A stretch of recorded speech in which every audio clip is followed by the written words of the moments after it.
All right, so I just want to talk about this man for a minute.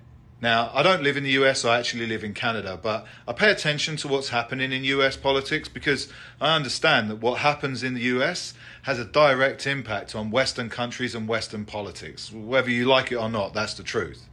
And we were told over and over and over again on a loop back in 2016 that when this man stepped into the Oval Office, it was the worst thing that could have possibly happened.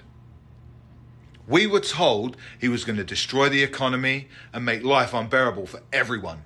And he was essentially a warmongering dictator who was going to weaponize federal agencies and the government against his political opponents and have them all thrown in jail so that he could just rule unopposed indefinitely.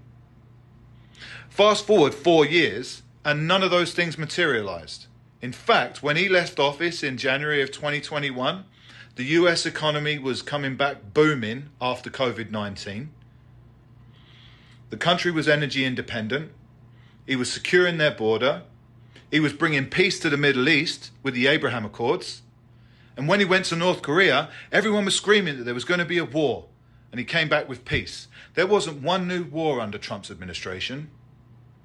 Fast forward another 4 years, and the very same people who had told us that he was all of those terrible things have indicted him 4 times, had him removed from the GOP ballots in Colorado so that GOP voters can't vote for him to be the Republican candidate for the 2024 election.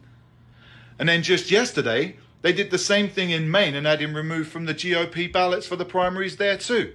Now, these are also the same people who have been telling you over and over and over again on a loop for the last 4 years that the 2020 US election was the most secure election in US history.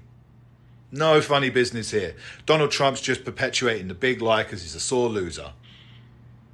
But the more I watch and the more I see and the more I listen to what they're doing to this man, all in what seems to be an effort to make sure that he can't even run to be the president of the US again, just indicates to me that they're afraid of him.